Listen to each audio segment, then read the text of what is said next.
Salut mon pote, comment ça va? Bienvenue dans le dernier chapitre de l'unité numéro 5 et félicitations d'être arrivé jusqu'ici. Dans ce chapitre, on va tout simplement revoir un peu tout ce qu'on a vu dans cette unité. Donc, si tu te souviens, nous sommes à Lille, ok, avec Dong, Olivia, la sœur de Dong et Inaya, qui sont allés à la FNAC. Donc la FNAC, c'est le magasin électronique où tu peux acheter des téléphones, des ordinateurs, des tablettes, des écouteurs, des casques, etc. Et ils ont acheté un cadeau pour Sissa. Ok? Très bien. Donc, ils marchent dans la rue pour rentrer chez eux, pour rentrer dans leur appartement. Et donc, ils voient un magasin. C'est un magasin de quoi? Costumes, chemise. Costumes et chemise. Alors, il dit, continuez, je vous rejoins après. Après. Mais continuez, continuez. Moi, je vais ici. Ok? Parce que je voudrais acheter un nouveau costume. C'est quoi un costume? Donc, il veut acheter un costume. Mais c'est quoi un costume? Eh bien, un costume, c'est ça. Ça, c'est un costume. Ok? L'homme qui est ici, le vendeur du magasin, lui, il travaille dans le magasin de costumes. Il porte quoi? Il porte quel vêtement? Ça, c'est quoi? Ça, c'est quoi? Ça, c'est des lunettes. Ouais, des lunettes. Ok. Ça, c'est quoi? Ça, c'est une montre. Une montre. Quelle couleur? Sa montre est de quelle couleur? Sa montre est noire. Ouais. Et sa chemise est de quelle couleur?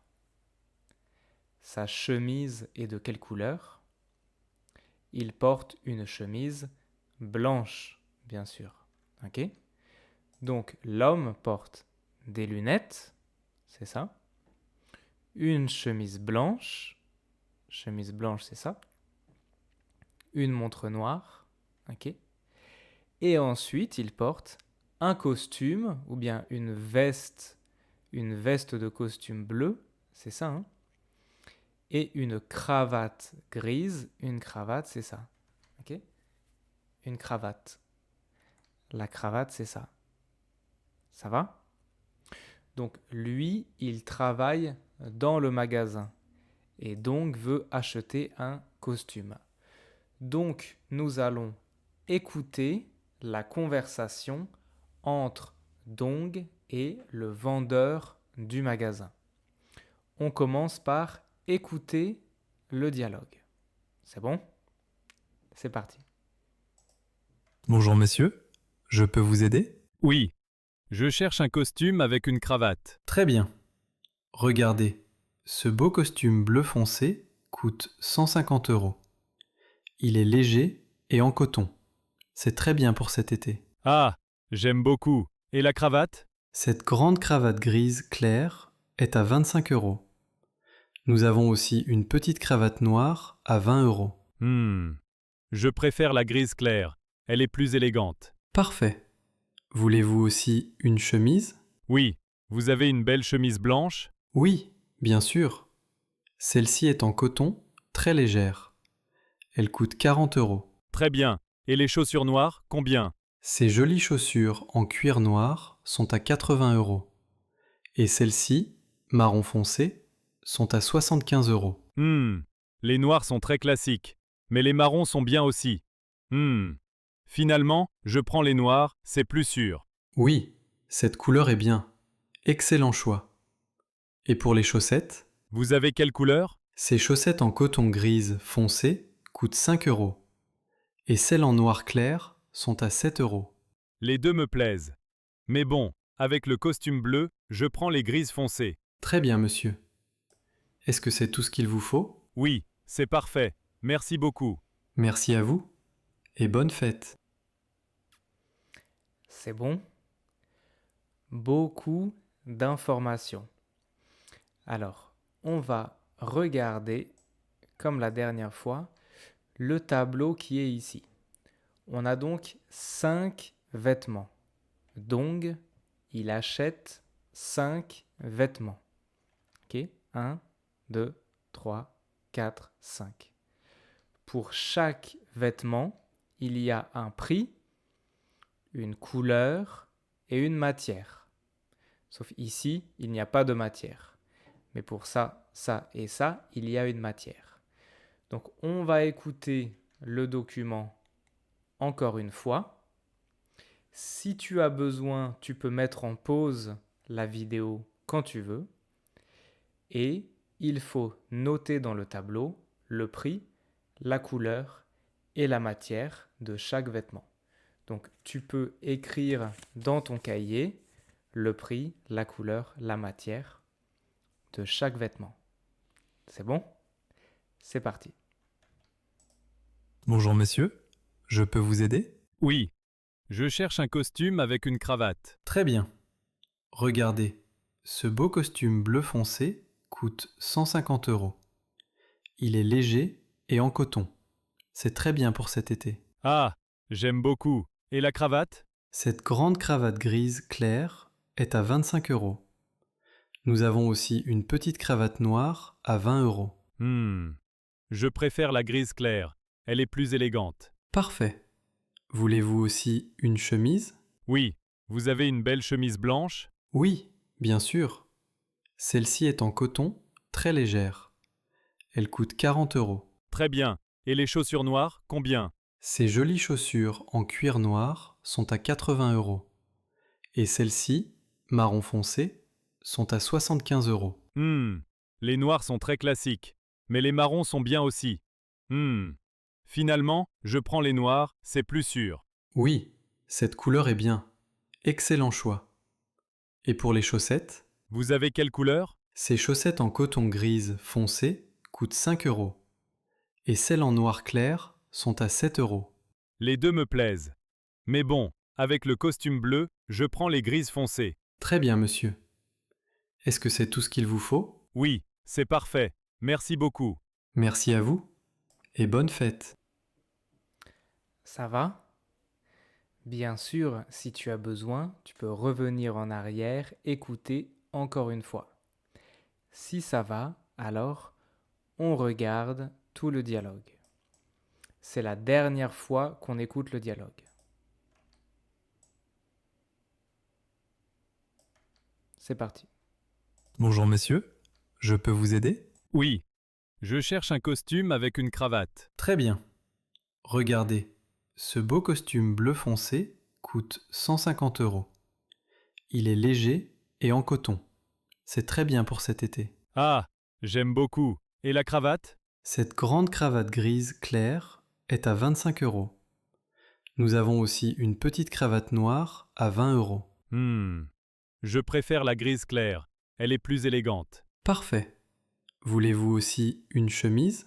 Oui, vous avez une belle chemise blanche? Oui, bien sûr. Celle-ci est en coton, très légère. Elle coûte 40 euros. Très bien. Et les chaussures noires, combien? Ces jolies chaussures en cuir noir sont à 80 euros. Et celles-ci, marron foncé, sont à 75 euros. Les noirs sont très classiques. Mais les marrons sont bien aussi. Finalement, je prends les noirs, c'est plus sûr. Oui, cette couleur est bien. Excellent choix. Et pour les chaussettes? Vous avez quelle couleur? Ces chaussettes en coton grise foncé coûtent 5 euros. Et celles en noir clair sont à 7 euros. Les deux me plaisent. Mais bon, avec le costume bleu, je prends les grises foncées. Très bien, monsieur. Est-ce que c'est tout ce qu'il vous faut? Oui, c'est parfait. Merci beaucoup. Merci à vous et bonne fête. Très bien. Alors, qu'est-ce qu'on a donc? Dong, il achète les 5 vêtements. Les 5 vêtements, c'est quoi? Un costume, une cravate, une chemise, des chaussures et des chaussettes. Ouais. Donc le costume qu'il achète, c'est un beau costume bleu foncé qui coûte 150 € et qui est en coton. Ok? Donc on a un costume bleu foncé, 150 €. D'ailleurs, on a même la matière, hein, c'est du coton. Ensuite, on a une cravate grise claire à 25 €. Et il choisit la cravate grise claire. Donc, grise claire, 25 €. On a une chemise blanche en coton à 40 €. Chemise blanche en coton à 40 €. Des chaussures en cuir noir à 80 €. Chaussures en cuir noir à 80 €. Très bien. Il y a aussi des chaussures marron, mais il dit finalement, je prends les noires. Ok? Donc Dong prend, il achète les chaussures noires. Oui, cette couleur est bien. Et les chaussettes? Ces chaussettes en coton grise foncée coûtent 5 € et je prends les grises foncées. Donc on a des chaussettes grises foncées à 5 € en coton. Ça va? Très bien.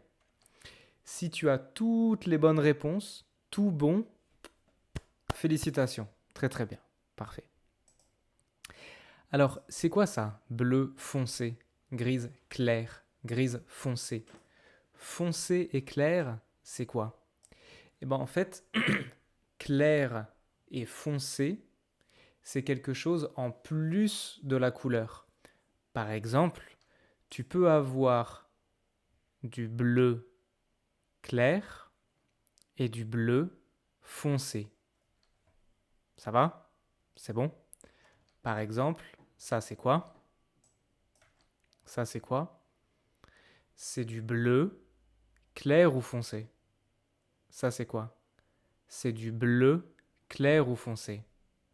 Bien sûr, ça c'est du bleu clair et ça c'est du bleu foncé. Ouais. Pareil ici.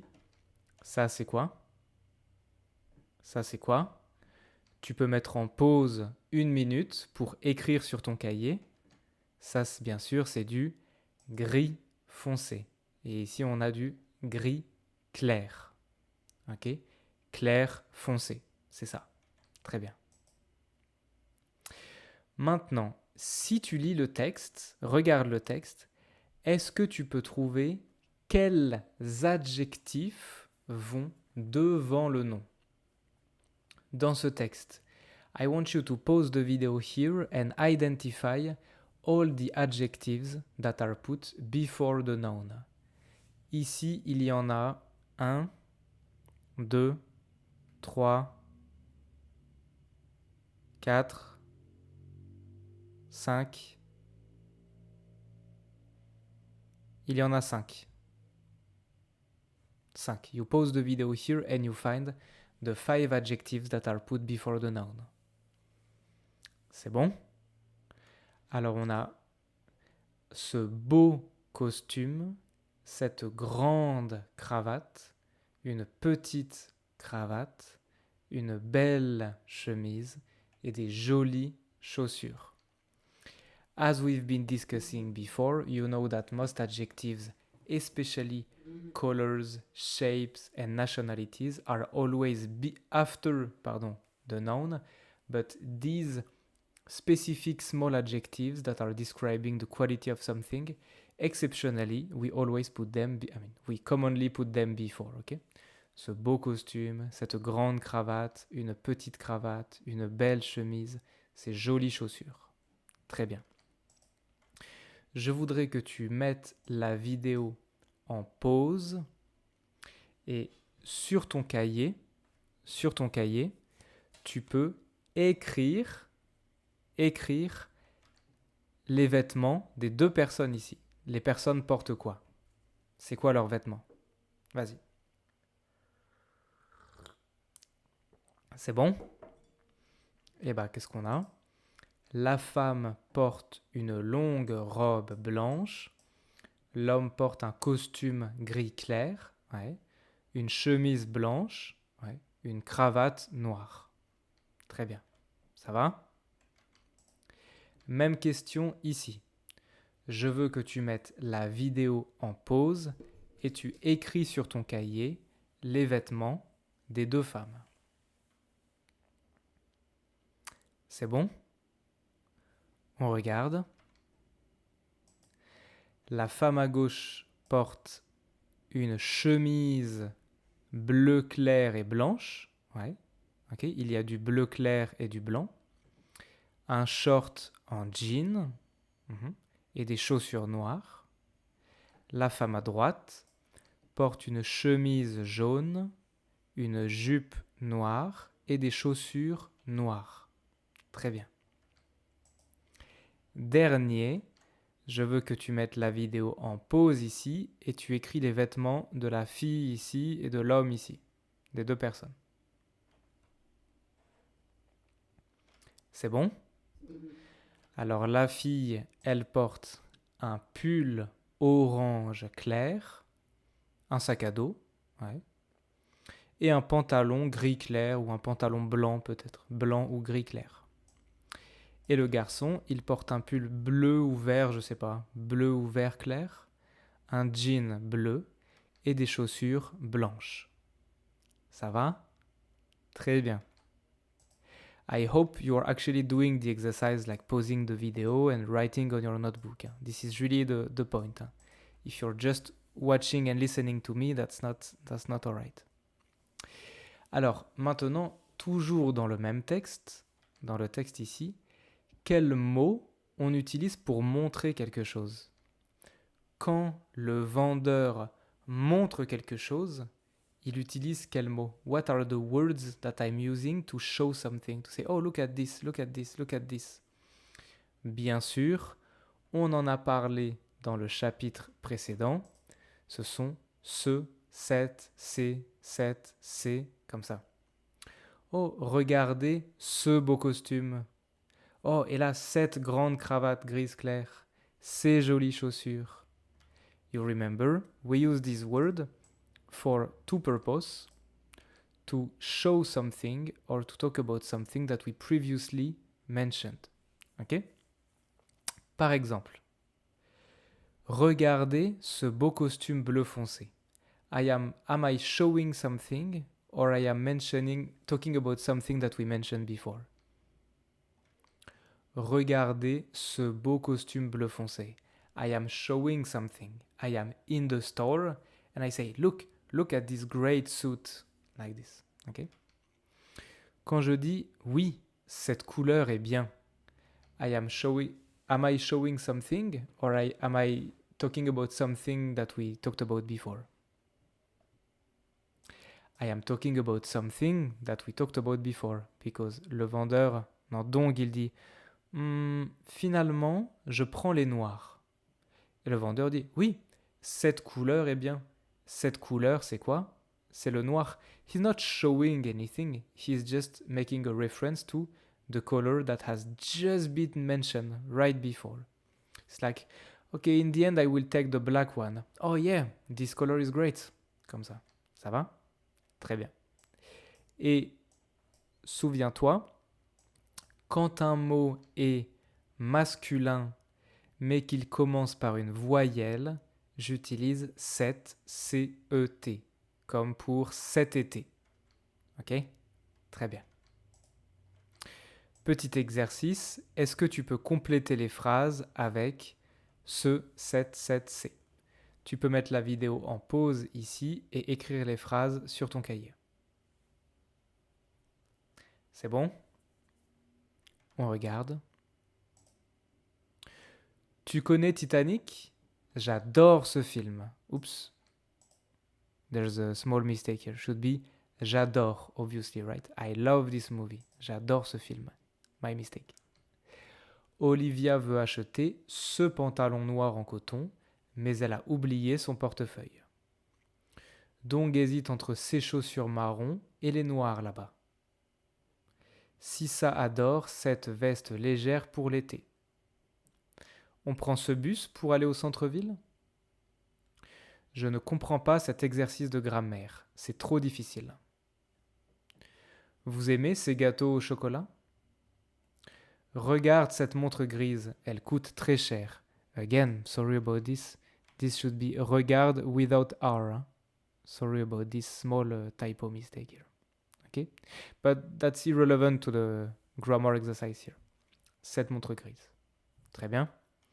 Donc ici, exercice. Un exercice, c'est un mot masculin, mais j'utilise cette CET parce que exercice commence par une voyelle. Ok? Très bien. Est-ce que tu peux mettre la vidéo en pause et relier chaque phrase avec une image? Vas-y. C'est bon? Alors bien sûr, Titanic, ce film, c'est ça, hein, un film. Elle a oublié son portefeuille. Le portefeuille, c'est ça. Dong hésite entre ses chaussures marron. Les chaussures, c'est ça. Sissa adore cette veste légère. La veste, c'est ça. On prend ce bus. Ça, c'est le bus. Je ne comprends pas cet exercice de grammaire. Bah, lui, il fait un exercice. Ces gâteaux au chocolat, c'est ça. Et cette montre grise, c'est ça. Ok? Très bien. Parfait. Donc, c'est bon. Dong, il a acheté son costume. Mais, tout à coup, soudainement, hop, il reçoit un message sur son téléphone. Et le message, c'est quoi? Ok. Je te laisse mettre la vidéo en pause ici et lire le message. Tu peux mettre en pause ici et lire le message. Take as much time as you need to read through the text message he just received.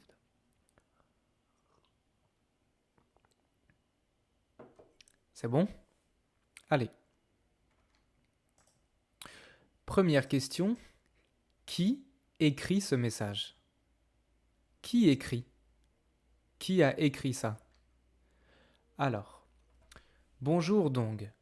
Nous allons arriver ce soir à Lille pour l'anniversaire de Sissa. Toute la famille va venir. La tante de Sissa, ses deux cousins, ses parents, sa grand-mère et moi. Nous allons prendre le train à Paris cet après-midi et nous allons arriver vers 19h chez vous. Moi, je vais acheter un gâteau aux noix. La tante de Sissa va apporter des boissons et ses cousins vont préparer une surprise pour elle. Et vous, avec tes colocataires, vous allez préparer quelque chose? À ce soir, l'oncle de Sissa. Eh bah, qui écrit ce message? Bah, c'est bien l'oncle de Sissa. Hein. Il signe à la fin. C'est bien l'oncle de Sissa. Ok? Très bien.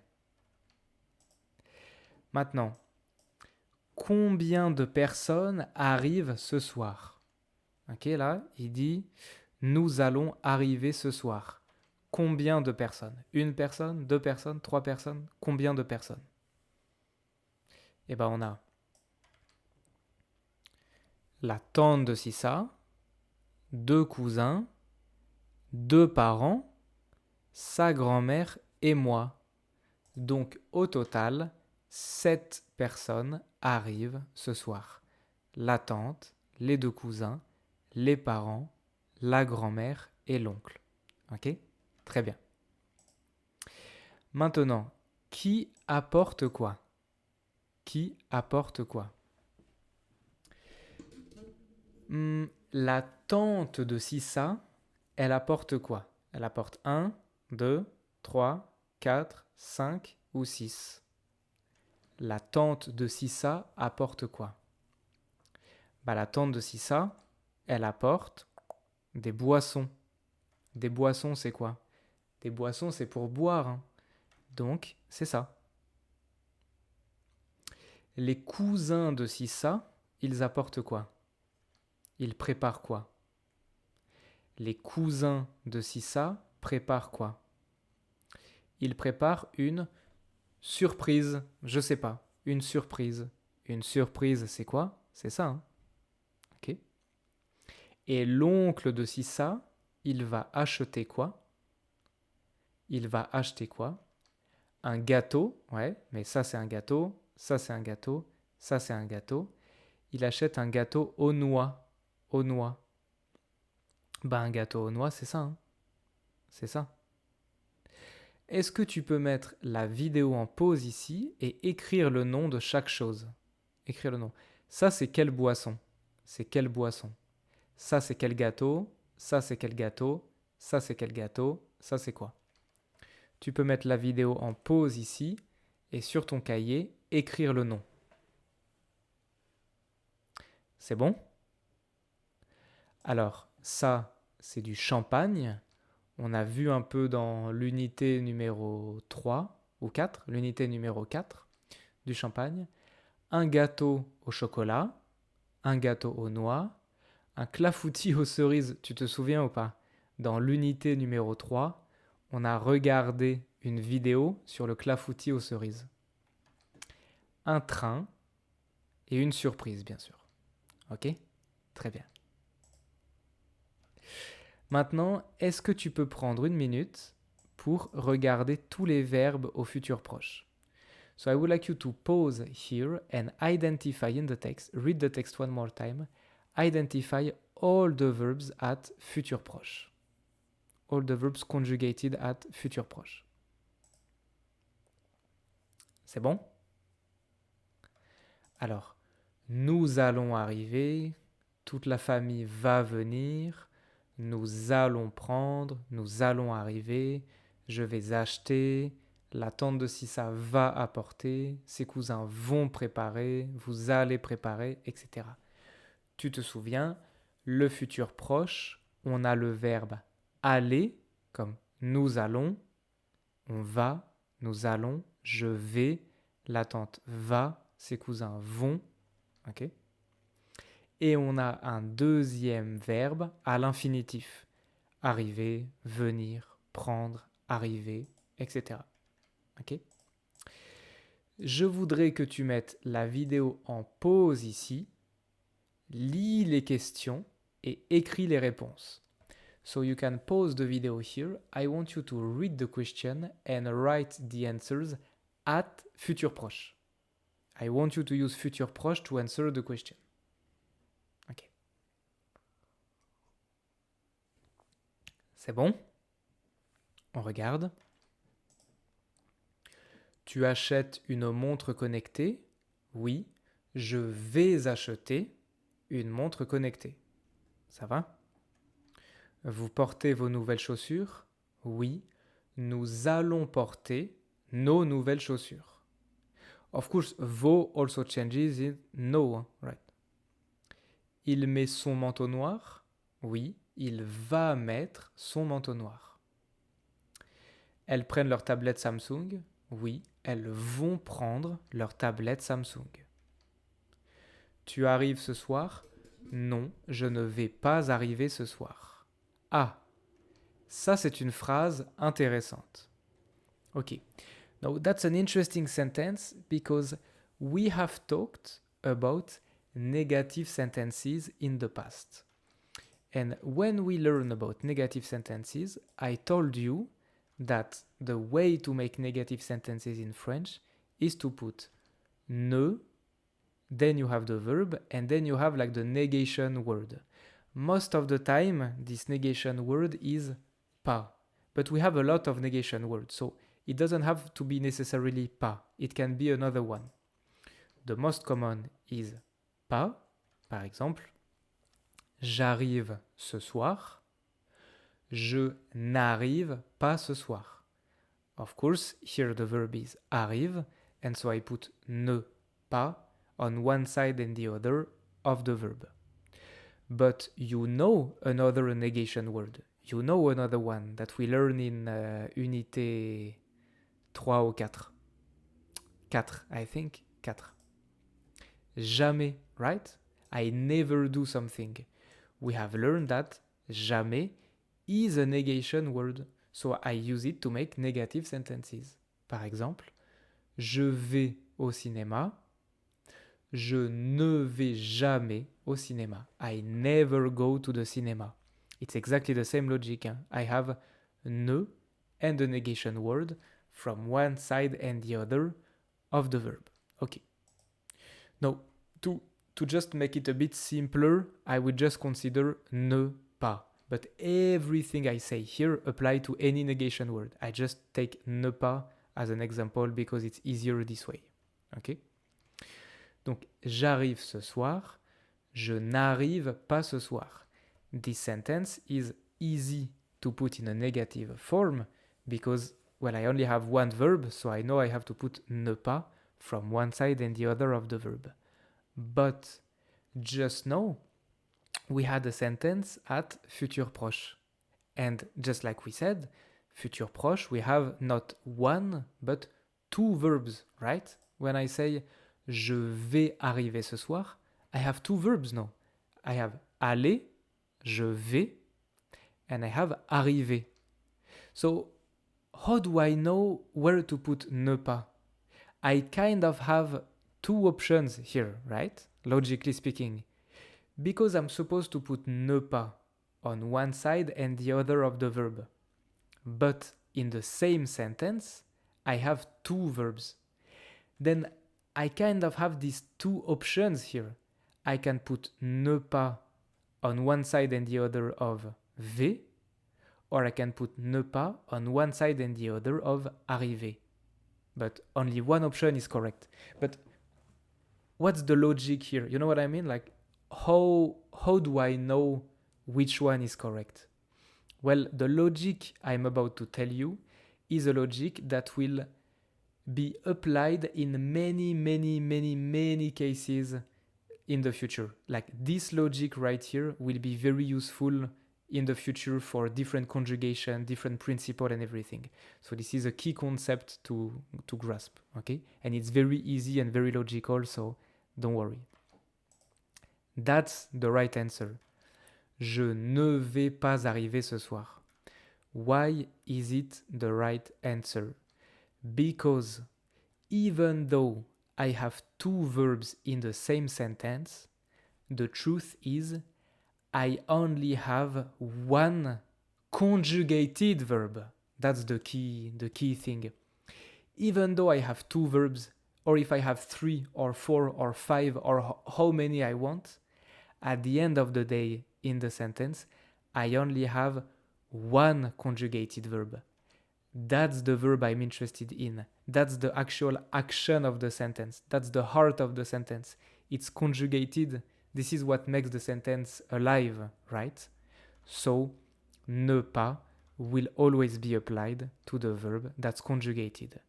The other one, I don't care so much about it. It's not the action of the sentence because it's not conjugated, okay?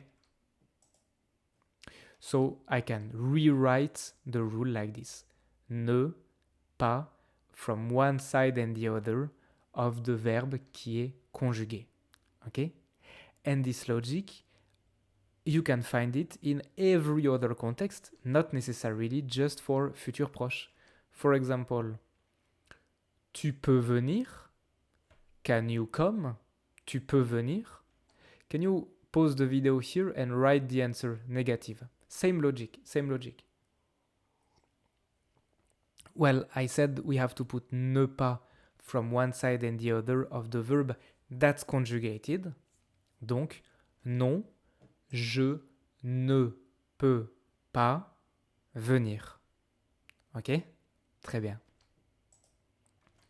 That's very straightforward, I think, so you can pause here and do this new exercise.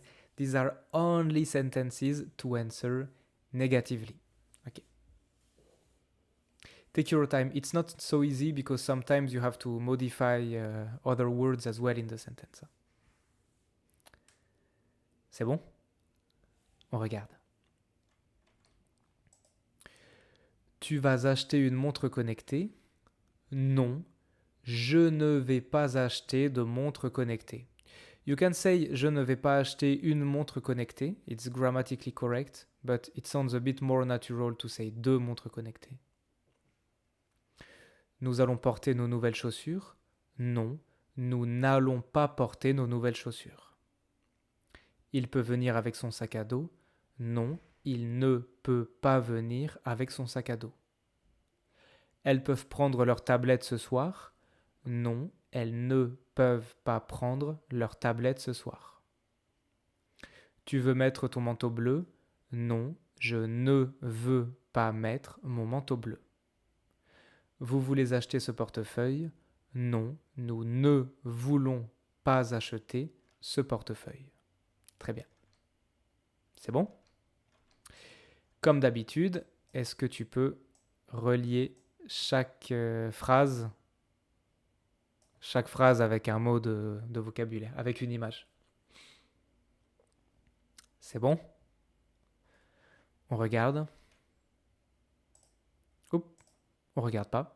Alors, une montre connectée, bien sûr, c'est ça. B. Des nouvelles chaussures, F. Des chaussures. Un sac à dos, D. Leur tablette, E. Une tablette. Hein. Mon manteau, le manteau, c'est C. Et le portefeuille, A. Ok? Très bien. C'est tout. The text message from Sissa's uncle in the final exam de production écrite, you will have to answer him. I'm just giving you this as a bit of information. Okay? So there will be a big production écrite exercise that will be very you can really do a great exercise, I think, if you do it seriously. So I wish you do this and you will have to write him an answer. Ok? Très bien. Donc, Dong, il dit OK, c'est bon, très bien. Il peut rentrer à l'appartement. So he can go back to the apartment. Hein. Il rentre à l'appartement. Peut-être, ils font la cuisine, ils font un gâteau pour Sissa, ils préparent les cadeaux, etc. Et quand Sissa arrive, surprise, bravo, surprise, ok. Et bien sûr, joyeux anniversaire. Il y a une liaison joyeux anniversaire avec la liaison. Joyeux anniversaire. Ok? C'est la manière. This is the greeting of happy birthday in French. Ok? Joyeux anniversaire. And there is the traditional birthday song in French, of course.